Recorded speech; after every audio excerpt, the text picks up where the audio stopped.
তো প্রথম ওহী থেকে আমরা বার্তা পাচ্ছি। পড়তে হবে কার নামে?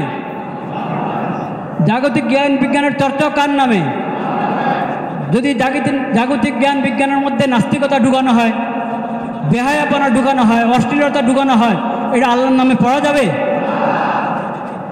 তো সে জাগতিক জ্ঞান বিজ্ঞানকে আল্লাহর তরিকায়, আল্লাহর বিধান মোতাবেক পড়ো, নবীর তরিকা মোতাবেক পড়ো। নবী করিম সাল্লাল্লাহু আলাইহি ওয়াসাল্লাম সাহাবীরাও জাগতিক জ্ঞান বিজ্ঞানের চর্চা করেছেন, তাবিঈরা করেছেন।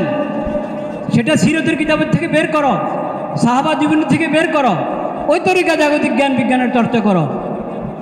জাগতিক জ্ঞান বিজ্ঞানের জন্য সহশিক্ষার প্রয়োজন নাই, আলাদা আলাদা ব্যবস্থা হতে পারে। জাগতিক জ্ঞান বিজ্ঞানের জন্য বই নাস্তিকদেরকে দিয়ে লেখাতে হবে না, আল্লাহ বিদ্রোহীদেরকে দিয়ে লেখাতে হবে না। ইকরা বিসমি রাব্বিকাল্লাযী খলাক। দ্বিতীয় বার্তা পেলাম প্রথম ওহীর মধ্যেই, ওযু এবং নামাজ। ওযু এবং কি? নামাজ। তৃতীয় বার্তা পেলাম প্রথম ওহীর মধ্যেই, কিসের কথা? খেদমতে খলক। কি? সততা, সত্যবাদিতা, আমানতদারি, মেহমানদারি, এবং সবচেয়ে বড় কথা তাহমিলুল কাল ওয়া তুকসিবুল মাদুম।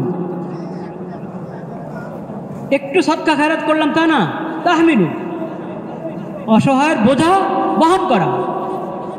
তুকসিবুল মাদুম, তার জন্য নিয়মতান্ত্রিক ব্যবস্থা করে দাও, রোজগারের ব্যবস্থা করে দাও, যাতে তাকে অন্যদিকে তাকাইতে না হয়, ওইভাবে ব্যবস্থা করে দাও যে অসহায় তার। এক কথায় ও তুরিন ওয়ালা নওয়াইবিল হক, যেখানে যে অভাব অনটন দুর্যোগ বিপদ মুসিবত, সেখানেই তুমি সাহায্য নিয়ে পাশে দাঁড়াও। গত জুমার আগের জুমা আমি বলেছি, গত জুমাও বলেছি সংক্ষেপে, গত জুমার আগের জুমা বলেছিলাম, হয়েছিল একবার, কিন্তু এরপরে ভুলে গিয়েছি। আজকে আবার আমাদের আন্দরকিল্লার খতিব সাহেব, খতিব মহোদয়, উনি, আমরা সবাই শরীক হব ইনশাআল্লাহ, কিন্তু বার্তাটা মনে রাখতে হবে।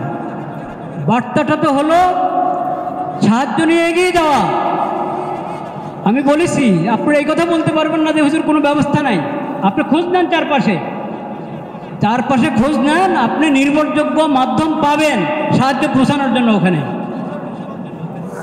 কোনো যে সাহায্য পৌঁছে না তারা সাহায্য পৌঁছছে, কিন্তু যেটা হয় দুনিয়াতে, ওই এক জায়গায় হয়তো খুব যাচ্ছে, আরেক জায়গার কোনো খবরে নেই, ক্ষুধা মারা যাচ্ছে।